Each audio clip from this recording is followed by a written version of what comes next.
इसलिए आज इस हीरो के हार पर तुम्हारा हक है। हीरो से जुड़ा 9 लाख का हार तोहफे में पाकर नयनतारा खुश हो जाती है।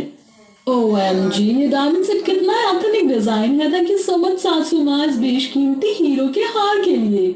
नयनतारा बहू, इस डायमंड सेट को अपने गले में पहन लो, तुम्हारी खूबसूरती में 4 चांद लग जाएंगे। लोगों को पता तो चलना चाहिए कि तुम हीरो से भरे ससुराल की इकलौती बहू हो।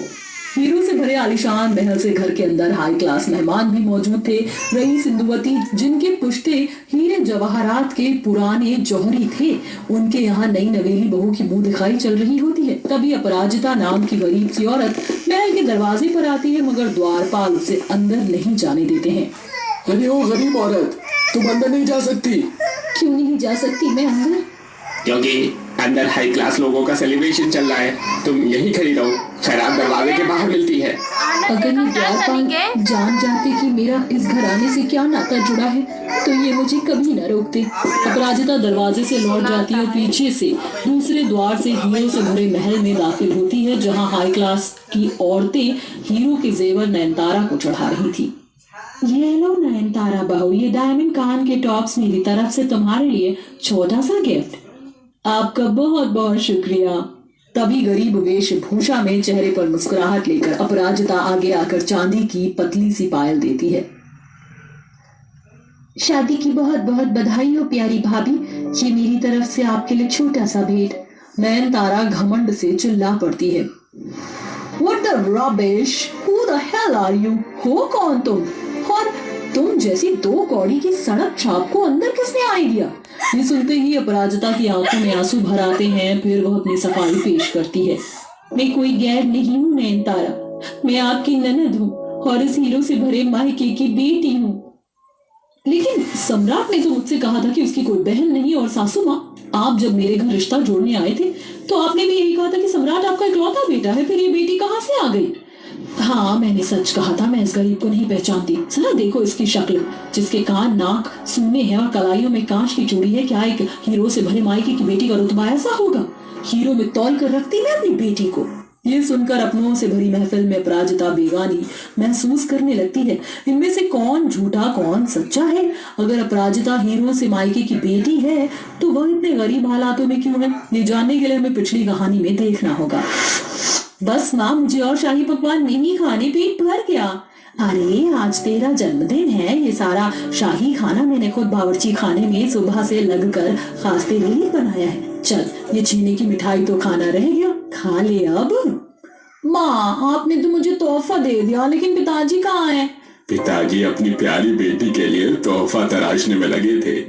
जन्मदिन की बहुत सारी बधाई हो मेरी प्यारी अपराजिता। ये डायमंड नेक पीस तुम्हारे लिए। असल हीरो से जड़ा नेकलेस देखकर अपराजिता खुश होती है। थैंक यू पापा, हर साल आप जन्मदिन पर मुझे हीरो से बना तोहफा देते हैं। यही तो शाही खानदान की निशानियां हैं। मेरे पुरखों की बदौलत ये हीरो का कारोबार मुझे मिला बेटी, वरना हर किसी के तकदीर में नहीं होती हीरा पहनना या खरीदना भी। हाँ? ऐसा बोलते हुए हीरालाल की बातों में हीरो के कारोबारी होने का घमंड साफ झलक रहा था। घर में किसी शाही महल की तरह साज सजावट हो रखी थी। बेशकीमती झूमर टंगा हुआ था जिसमें हीरे जड़े थे और इंदुमती गले, हाथ, कान, नाक में हीरा पहने हुए थी। लेकिन अपराजिता को हीरो का कोई लोभ लालच नहीं था। लाओ, ये नेकलेस मैं तुम्हारे गले में पहना देती हूँ, इससे तुम्हारी खूबसूरती में 4 चांद लग जाएंगे। नहीं माँ, ये हीरे की चीजें मेरे गले में ना फांस की तरह चुभती हैं। तो तुम हीरे पहनने की आदत डालो, कल को तुम्हें शाही खानदान की बहू बनना है। वैसे आज जन्मदिन की पार्टी में तुम्हें देखने के लिए तनिष्क हीरो के कारोबारी आ रहे हैं। यह सुनकर अपराजिता का खुशी से खिला चेहरा मुरझा सा जाता है। मुझे कैसे भी करके मम्मी डैडी को राजा के बारे में बताना होगा। अपराजिता जन्मदिन की पार्टी में राजा को बुलाती है, जिससे वो बेइंतहा प्यार करती है।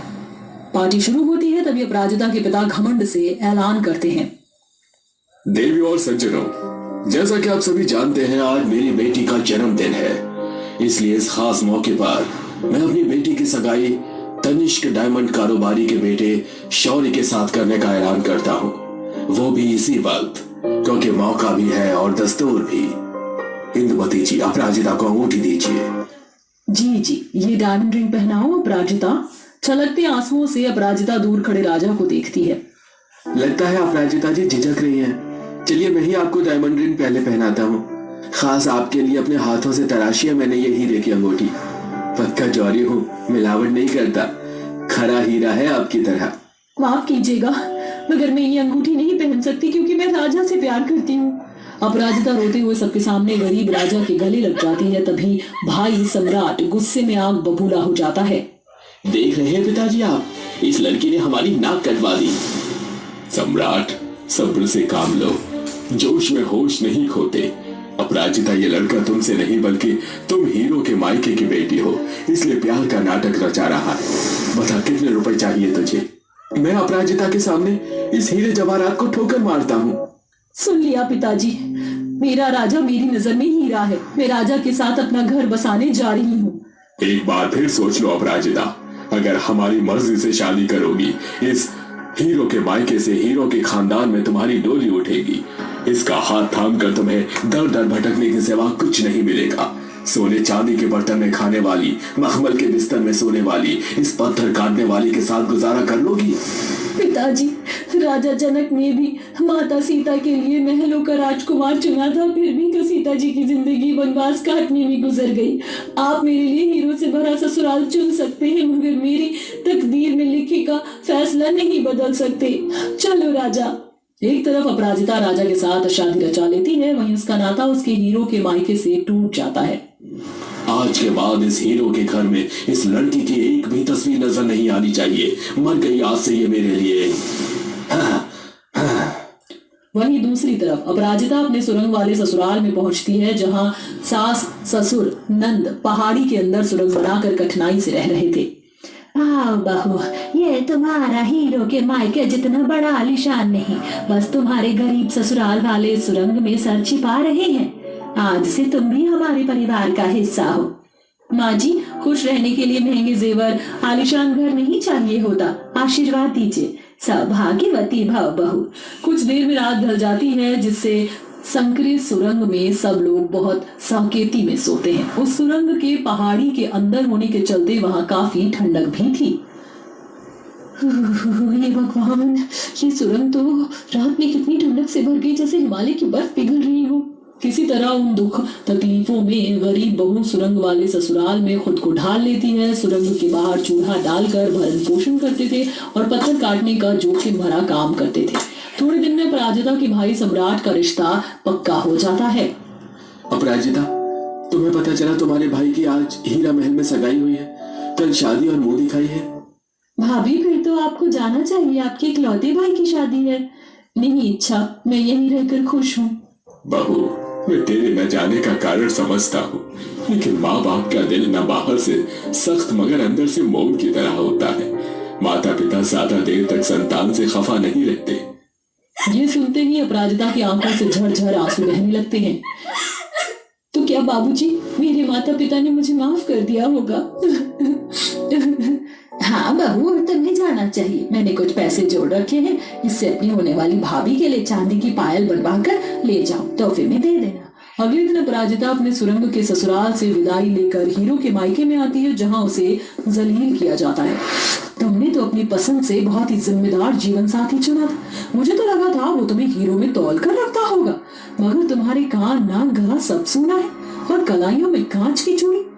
तुम्हारे गरीब ससुराल वालों की यही औकात है। बस माँ, बस, बहुत अपमान कर लिया आपने मेरे ससुराल वालों का। मैं तो इस चौखट को अपना मान कर आई थी, मगर मैंने भूल की। आज कहते हैं बेटियां घर की लक्ष्मी होती हैं, और जिस घर में लक्ष्मी का अपमान होता है ना, लक्ष्मी वहां से रूठ जाती है। जा रही हूँ मैं। रोते हुए गरीब बहू मायके की दहलीज से जाने लगती है। तभी उन सबका पत्थर हुआ दिल पिघल जाता है। रुक जा अपराजिता, अपने मायके वालों को माफ कर दे। हमने घमंड में चूर होकर तुझे बेइज्जत किया, मगर सच तो ये है, हम तुझे कभी भूल ही नहीं पाए। इस कड़की जुबान के अंदर दिल में आज भी तू ही बसती है। ये सुनकर अपराजिता अपनी माँ के गले से लग जाती है और सारी खलिश खत्म हो जाती है, जिसके बाद अपराजिता के मायके वाले मजबूरी में सुरंग में रहते ससुराल वालों की मदद करते हैं। समधी जी, ये घर हमारी ओर से एक भेंट है। आप सब लोग यहाँ आराम से रहिए। आप हमारा परिवार है। यह सुनकर गरीब रविदास धन्यवाद करते हैं। यह तो आपका उपकार है समधी जी, जो आपने हमें रिश्तेदारी के काबिल समझा। ईश्वर का धन्यवाद है जो सारे बैर गिले शिकवे खत्म हो गए। इच्छा बहू, ये हीरो का रानी हार हमारा पुश्तैनी हार है, जो मैं आज इस घर की दुल्हन होने के नाते तुम्हें दे रही हूँ। आज से ये तुम्हारी अमानत है। इस बेशकीमती हार के लिए धन्यवाद सासू माँ। अरे बहू, इसे पहन लो, तुम्हारी खूबसूरती में 4 चांद लग जाएंगे। राजवती डायमंड सेट इच्छा को पहना देती है। फिर एक एक करके मुंह दिखाई में आई हाई क्लास लेडीज भी उसको हीरे की चीजें देती है। ये क्या, सासू माँ के साथ मेहमान भी मुझे हीरे की ज्वेलरी चढ़ा रहे हैं? ऐसा लग रहा है मैं किसी ख्वाब में जी रही हूँ। मुझे कभी नहीं लगा था कि गरीब परिवार में जन्मी मैं हीरो वाले ससुराल की बहू बनूंगी, जहाँ हर लड़की ऐसे शानो शौकत भरे